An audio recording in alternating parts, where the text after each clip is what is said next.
unimaginable power, near immortality, a perfect society. Our entire human existence has been in search of those three things, and yet we have failed every single time. However, there is one species that actually pulled it off, the Viltrumites. But at a cost, the greatest cost of all, their morality. Because these superhuman aliens are the end result of Darwin's survival of the fittest ideology. If you were sick, slow, weak, or inconvenient, you got removed from the gene pool one way or another. And well, the end result was a dystopian paradise. A society made entirely of apex predators so effective and so perfect that they eventually ran out of enemies altogether. They were so thrilled by their success, however, that they decided the rest of the universe needed their guidance. Seriously, who asked? And so this is every Viltrumite's story explained, because in spite of their quest for complete galactic liberation, the Viltrumites were really understaffed. And that's due to the fact that after their war with the coalition of planets, the unstoppable Viltrumite Empire was reduced to 37.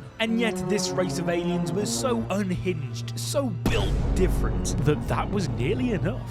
But to understand how the Viltrumites became this broken, we have to start at the very beginning. And for that, we gotta talk about my guy Lord Argall, who was the Emperor of Viltrum long ago. Like, we really gotta dig through the history books for this one. And in doing so, we learn that one thing is crystal clear. He was him.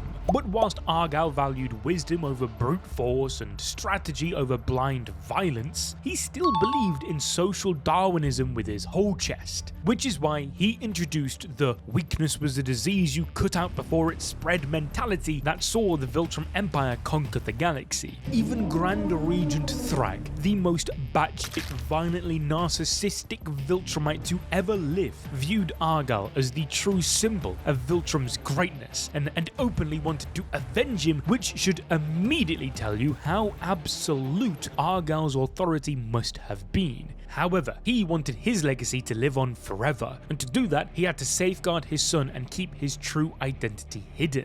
This son was Nolan Grayson. And in doing so, no matter what, Argall's bloodline could continue long after his death. A death that came pretty soon after, as not everyone saw Argall's reign as something worth protecting. Bringing me onto Great Theodus. He was a revolutionary who took a look at their incredible empire and came to understand that the strength they were all so proud of was actually built on pure evil. So he made a decision that changed the galaxy forever. He assassinated Lord Argall. But if you think that stopped the Viltrumites, nah. Instead, Argall's death triggered a full-scale civil war on Viltrum, where the Empire doubled down on everything that made it evil in Theodus's eyes. Those who went against it were hunted, the weak slaughtered, all in the name of purity. And it worked. The Viltrumites became stronger than ever. Thus, realizing he could never win from the inside, Theodus fled Viltrum and founded the Coalition of Planets, a united alliance of alien civilizations formed for one purpose and one purpose only: stopping the Viltrum Empire by any means necessary. But here's the issue.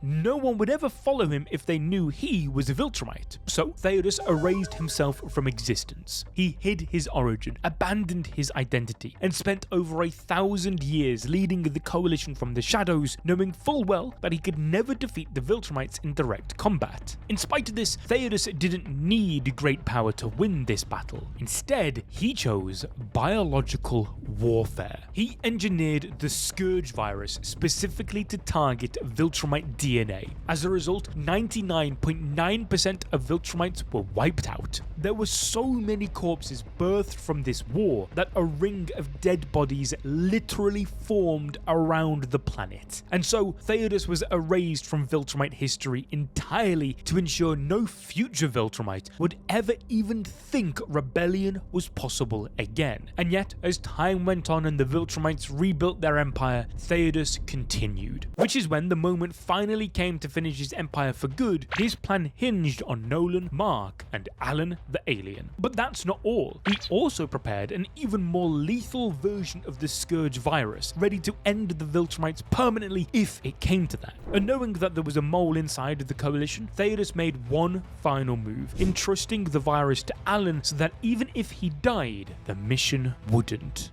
But Theodus's enemy wasn't being led by some bozo. It was led by a creature engineered from birth to be the most vicious, disciplined, and overwhelmingly superior being to ever rise from Viltrumite society.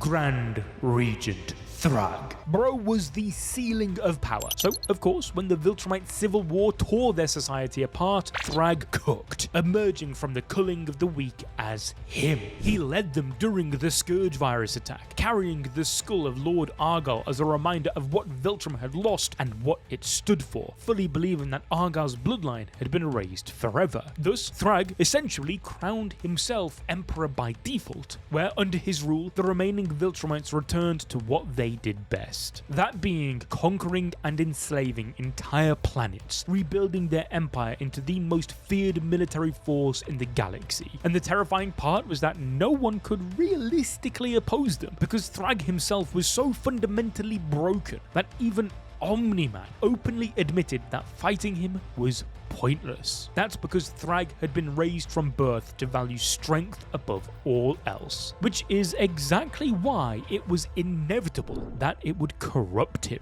Because somewhere along the way, Thragg stopped seeing himself as Argall's successor and started seeing himself as Argall's replacement. He still spoke of avenging the old emperor, but deep down, he believed that the empire didn't need a royal bloodline anymore, it just needed him. So when Thragg discovered the truth, that Nolan Grayson had survived, that Mark Grayson existed, and that Argall's bloodline wasn't dead after all, he completely lost it. So he did what Thragg always does. He chose violence. He attempted to kill Nolan, fully convinced that once again raw power would settle everything, because in his mind, Viltrumites would always follow whoever was the strongest. But he was delusional. When the other Viltrumites realized who Nolan really was, they pledged loyalty to him, because they still possessed the instinct to follow wisdom and not just strength. Therefore, Thragg was exiled and forced to flee to the insectoid planet Thraxan, where he got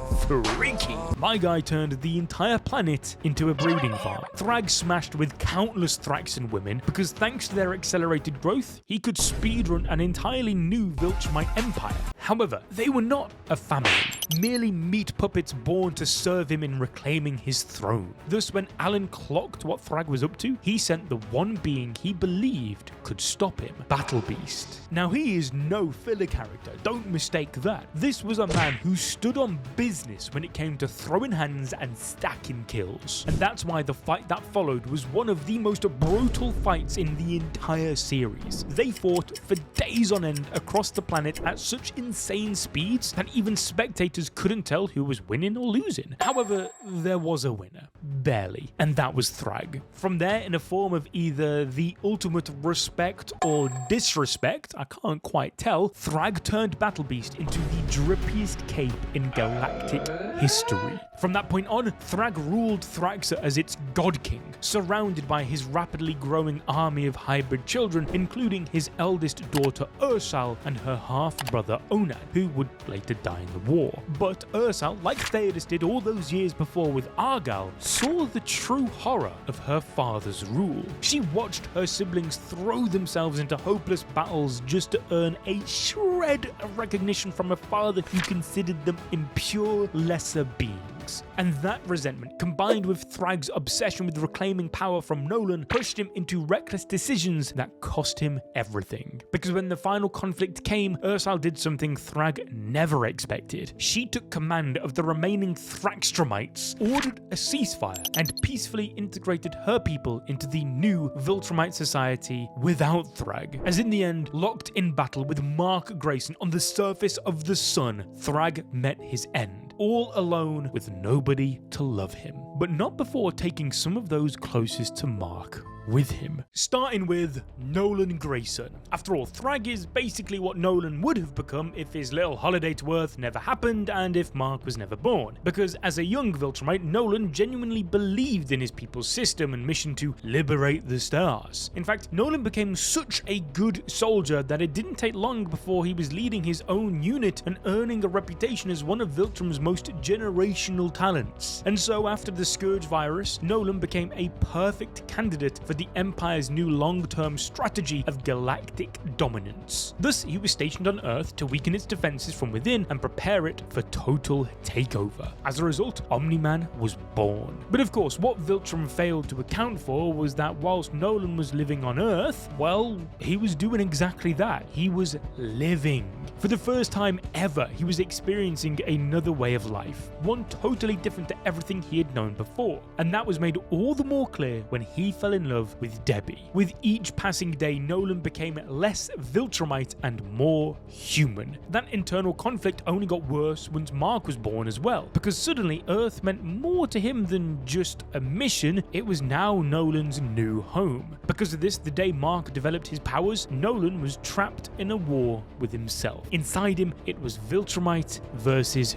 human. However, after trying to indoctrinate his son into the Viltrumite ways, all it took was 5 words from Mark to change everything. What will you have after 500 years? You, Dad. I still have you.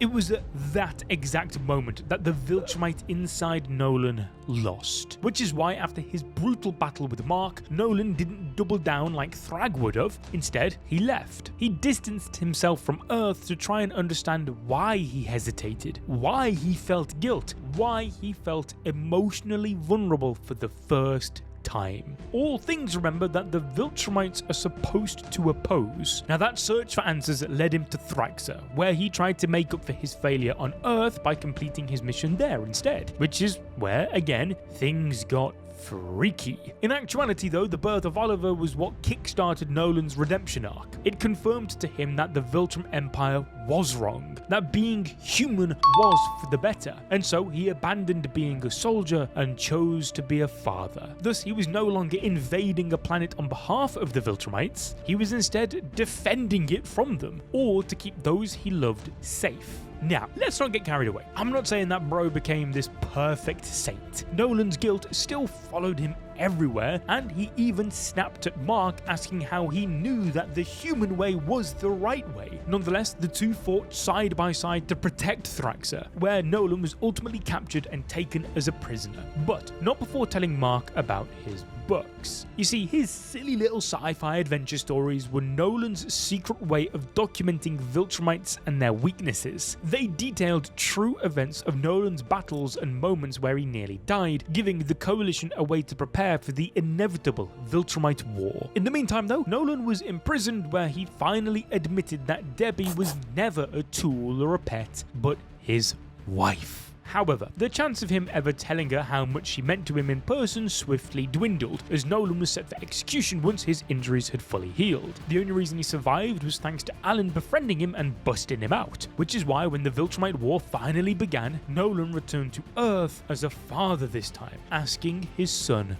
for help. And so, together, alongside Theodus, the 3 straight-up destroyed Viltrum. The 3 Viltrumite defectors had succeeded in blowing up their homeworld. However, once Thragg beheaded Theodus and went straight for Mark, Nolan stepped in without hesitation, declaring that their empire deserved extinction for what it had done. In spite of this, Nolan got mogged and only survived because Thragg believed keeping them alive would hurt more than killing them.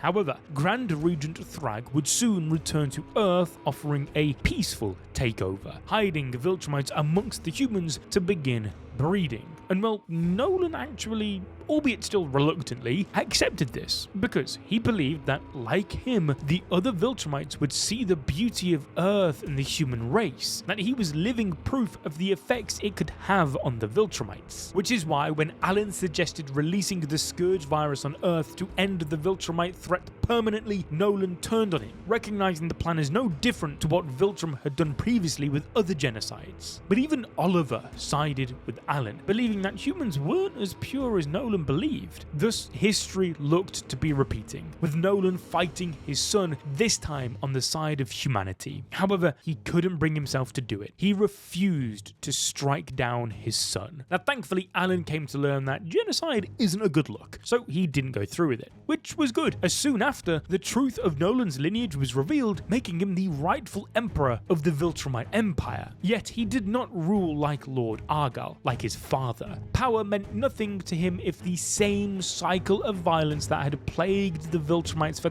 thousands of years continued. Cecil, however, wasn't ready to absolve Nolan. He instead sentenced him to exile on the Guardians' moon base. And that punishment barely had time to settle before Thragg broke their truce and attempted to assassinate Nolan, nearly killing Debbie in the process. In spite of this, Nolan stopped the other Viltrumites from killing Thragg, because if he was to end the cycle, he believed that it had to start with him. Even when Thragg demanded death, Nolan chose exile.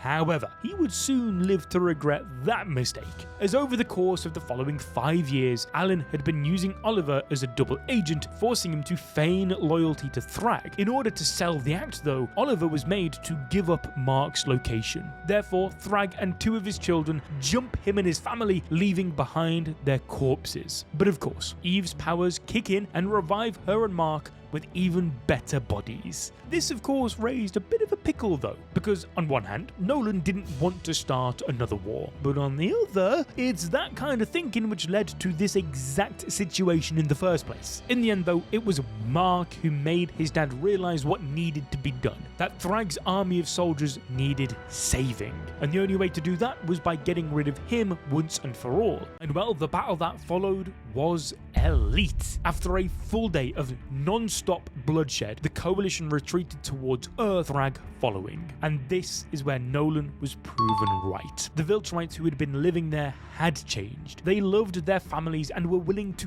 die to protect them, ultimately setting a trap near the sun to stop Thragg. It was there that Nolan locked in and accepted that it was his responsibility though, taking on Thragg alone. However, it was no use. Even with Mark's help, Thragg tore Nolan apart, where by the end of the battle, he was being kept alive by a machine barely holding his heart together. He knew that this was his end. Thus, Nolan told his son that the Viltrumites needed a new emperor, and there was only one man capable of that. As unlike Thragg, Nolan left a remarkable legacy behind in the form of his son, Mark, aka...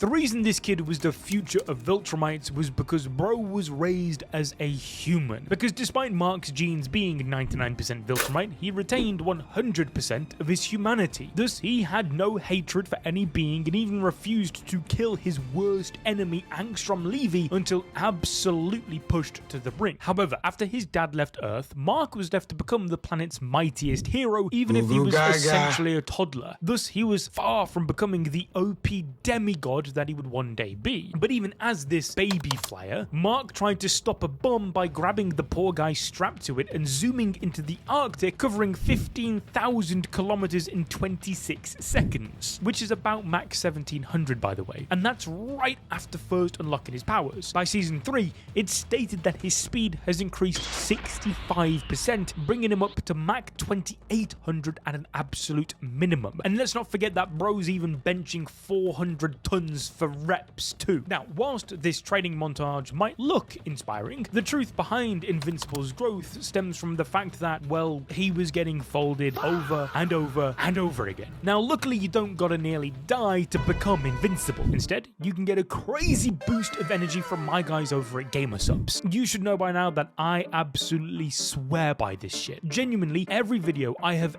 ever made is helped by Gamersubs making me lock in. So check the link below, use code code ABD, you can get yourself a nice little discount, and also it's low calorie too, which helps fuel the glow up, much like it did for Mark in fact, because within a couple years he was catching up to full-blooded Viltrumites who had millennia to train and had been shaped by war. In spite of this, Mark constantly fears about becoming one of them, which is why he pulls his punches. Now, that empathy is both his greatest strength and weakness, as unlike other Viltrumites who seal off their emotions, Mark's emotions sometimes make him even stronger. We all saw what he did to Conquest. See the future.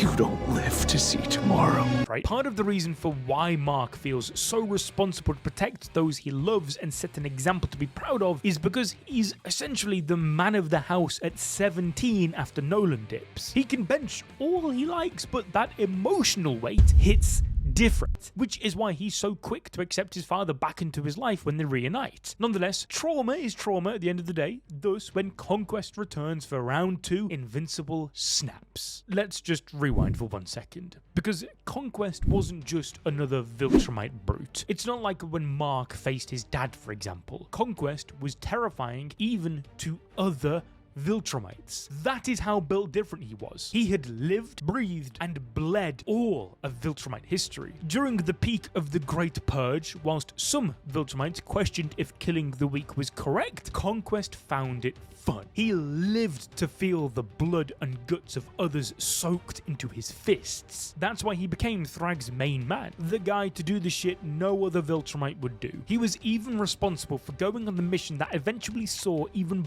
Battle Beast's capture. But because Conquest had become so much of a monster, that's all he ended up being to the Empire. Conquest wasn't even his real name. It was just a title bestowed upon him as that's what he was built to do. His sole purpose had become to conquer planets on his own. He even trauma dumped to Mark in their first battle about how it f***ed him up deep down, and that the better he became at conquering worlds, the better he got at doing the thing he was told to do, the more the other Viltrumites feared him. That he'd become so powerful that he now stood alone in the entire galaxy. Now, he could have cried about it, but Conquest saw no point. After all, not a single person in the universe would listen nor care. He had lived through atrocities that would have seen most other Viltrumites die. For example, the Scouge Virus. When he was infected, he survived, and even though it made him physically weaker, then against the Ragnar. When Nolan faced these apex predators, his partner was insta-killed and Nolan almost the same. But Conquest? He lost his arm, his eye, had his face torn to ribbons, but still won. He simply fitted himself with an infinity gauntlet and wore his scars as a proof of purpose. In spite of this, he should have been dead after facing Mark. However, thanks to Cecil totally underestimating what Conquest was capable of, he escaped imprisonment after his coma. From there, he pulled up on Mark, ready for revenge. What followed was one of the most brutal beatdowns in history, where Conquest used Oliver as bait to make Mark unlock his true potential once again. And it worked. Even when Conquest stabbed him through the gut and spilled his insides across the dirt, Mark never stopped choking him out. And as Conquest's windpipe collapsed, he realized his time had finally come. Mark had killed him once and for all, even if it very nearly cost him his own life in the process. Now, this was a massive turning point for Mark. It was the first time he willingly killed someone, and it was a damn Viltrumite veteran. And yet, bro still complimented my man Mark before dying. But like I said, Invincible nearly proved to be rather vincible at the end. But thankfully though, his Viltrumite biology had saved him, because as long as his heart and brain stayed intact, he could survive and regenerate from pretty much anything. Yes, it took months to recover, but at least he grew a dope-ass beard. But seriously, what really mattered during that time is that Mark learned that sometimes mercy wasn't an option. You could argue that whilst his life was saved by becoming a Viltrumite, it also awakened that part of him as well, which became both his most terrifying weapon and his heaviest burden going forward, which is when the darkest moment in Mark's entire life occurred, the Anissa incident. She forced herself upon him to repopulate the Viltrumite race, seeing the strength he possessed, and she succeeded. Thus, Marcus Grayson was born. He was unaware of his true father for a long time before Mark decided to talk to him after the final battle. That's when he explained about his special powers manifesting due to the Viltrumite blood to Marky. However, this one conversation was not really enough to quell all of Marky's worries, as once he developed his powers, he began getting confused and angry. He was also getting pressured to live up to Invincible's reputation. But once again, Mark calmly sorted this situation out in the end, making his son Kid Invincible, ensuring that there was always someone on Earth to protect it in his place. As for his mother though, well, Anissa actually began to change as time went on, because while she took part in the war against the coalition of planets, she, like Nolan, fell for Earth after falling in love with a human man, giving birth to another child. Now before Earth, Anissa would have vomited over the thought of giving birth to a part human child, and yet Molly Murphy was born. By the time the final war against Thragg and his army rolled around, Anissa had completely changed. Thus, when Eve was nearly killed during the chaos of battle, she threw herself into the line of fire and shielded her, sacrificing her own life in the process. But of course, she wasn't the only Viltrumite that had their lives changed by humanity. There's also Thula, for example, and while she might not have had the most screen time, don't sleep on her. She was one of the most lethal Viltrumites in the game and low-key terrifying when she wanted to be. During the Coalition of Planets surprise raid on Viltrum, Thula absolutely blindsided the likes of Alan and Theodus, and when the actual planet Viltrum got blown to pieces, she straight up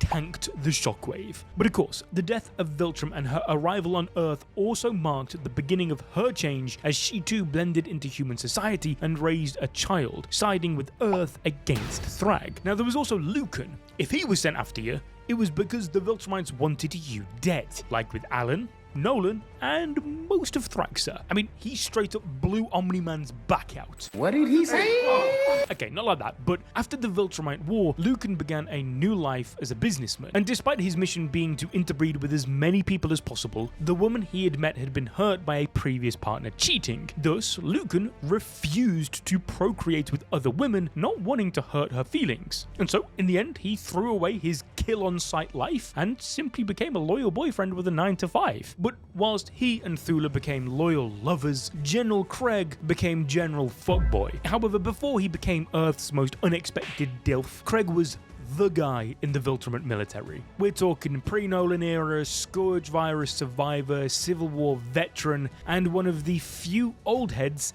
who made it out of all of that alive. And so when Nolan defected, it was Craig who assigned Mark the job of conquering Earth in his place. He was also the warden overseeing Nolan's imprisonment, survived the destruction of Viltrum, and even asked to be the guy that went on the mission that ended in Battle Beast's capture. Craig was low-key kinda him, which is why he hated the thought of having to live in peace on Earth. But of course, when he touched grass, his life changed. He started hooking up, like a lot. Bro was an absolute man whore and got dozens of different women pregnant, but it wasn't necessarily for the love of the mission. He actually loved these people. He even risked exposure as a Viltrumite by helping protect them from danger. Thus, when Thragg questioned about why he was going to such lengths, Craig clapped back, saying he wouldn't sacrifice any of them for anything, not even the Empire. Even when Mark was on the brink of death fighting Dinosaurus, Craig would have jumped in and saved him had it not been for Thragg. However,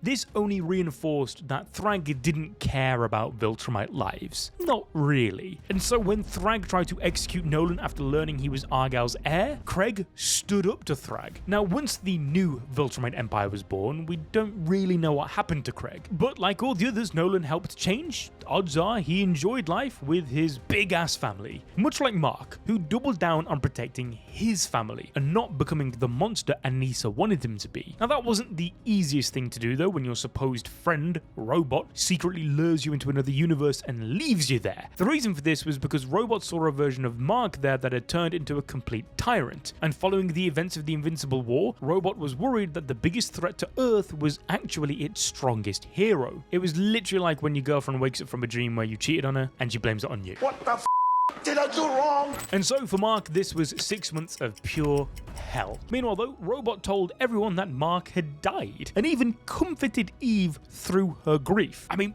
bro was a giga dickhead. Now eventually Mark managed to escape thanks to dimension hopping allies, but the damage had already been done. Eve had mourned him and their relationship was over. Or at least it was until Terra Grayson was born. She was a special child through and through, as both her parents are crazy OP, practically immortal superheroes, even manifesting the ability to fly pretty early on. What's more is that Terra is incredibly courageous as well. For example, when Oliver was getting attacked by Thragg, she tried to protect him. Thus, whilst it's not something we actually get to see, it's a total no-brainer that if she can manifest Eve's powers one day, she will probably become the strongest Viltrumite of all time as an evolved version. But we're getting a bit ahead of ourselves there. A bit like Mark actually, because he ended up skipping 5 years. That's right, after traveling to another timeline during the reboot mini-arc, it is revealed that time dilation meant Mark missed the first 5 years of Terra's life. He doesn't even recognize Oliver at first due to how fast he aged in that time. And so, as it would anyone, the weight of everything Mark missed nearly broke him. Still, he chose to stay and rebuild his family. But that peace didn't last, as the war against Thragg began. This battle became the culmination of every fight Mark had endured up to this point. It was a battle that would literally change the entire galaxy forever. At this point, bro had become a seasoned warrior, despite being so young for a Viltrumite. I mean, he had contributed in destroying an entire planet for crying out loud. But now, he was scrapping on the literal surface of the sun. By then, Thragg had already mortally wounded Nolan, and the weight of that loss pushed Mark past his limit. With temperatures exceeding 27 million degrees Fahrenheit, their clash became a symbolic war of ideologies. Tyranny versus togetherness. Now, fueled by love and the determination to finally finish things, Mark eventually overpowered Thragg and killed him, ending the war and saving the galaxy. But in doing so, he also became its new ruler. And because of everything he had been through, Mark was finally ready to accept such a position. He transformed the Viltrum Empire from a brutal war machine into a force for peace and protection, just like his father envisioned. With Eve at his side, he became a symbol of what Viltrumites could become, where 500 years later, he may not have had his father, but he still had a family. Not all his family though, there was someone missing. Because despite being 0% human, Oliver Grayson was still family to Mark. However, being a Thraxan Viltrumite hybrid meant 3 major things. 1, purple skin. 2, fast aging, and 3, a brain that developed fast as hell. Sooner or later though, the Thraxan DNA inside Oliver had all but vanished, hence why he got whitewashed. Even the Viltrumite DNA got lost somewhat, as after his first battle with Thragg, bro was totally cooked. He lost his jaw and arm, having to have them mechanically replaced. He truly was a mixed match of different biologies and ideologies. And so whilst he may have looked like a teenager, emotionally he was still a toddler with a god complex. He had all this raw power and intelligence, but zero understanding of empathy or restraint. He saw humans as fragile, short-lived animals who wasted time on feelings instead of logic. And so when he began treating fights against supervillains as an excuse to execute them for the greater good, things started to get a little bit touchy between him and Mark. And honestly, it's not like he was wrong in a logical sense. Oliver had a point. The world was broken. The threats were too big. But Oliver couldn't see the value in compassion. Not yet. But of course, the true tipping point in Oliver's red pill arc was when Alan suggested launching the Scouge Virus on Earth. You see, because Viltrumites and humans were so genetically similar, having the virus released on Earth risked wiping out not just the Viltrumites, but also the entire human race. However, for Oliver, that was a more than worthy sacrifice to be made to save the universe. But for Mark, not quite. And so he raced after his brother to stop him. And had it not been for Mark's royal blood, he'd have died by his brother's hands on accident, as the virus blew up in Mark's face during their brawl. But it was at that moment that something changed. Oliver went undercover inside Thragg's camp, risking his life every second to feed the Coalition intel. Now, logically, this didn't make any sense. However, Oliver was now being motivated by love and loyalty, and it was the most heroic thing he ever did. Because when Unan and Ursel came for Mark's daughter, Oliver, without hesitation, threw himself into the line of fire. And whilst it meant Terra survived, Oliver did not. Now, if you would like to learn more about Invincible's insane lore, then make sure you subscribe and ding that notification bell, and check this video out on your screen right now.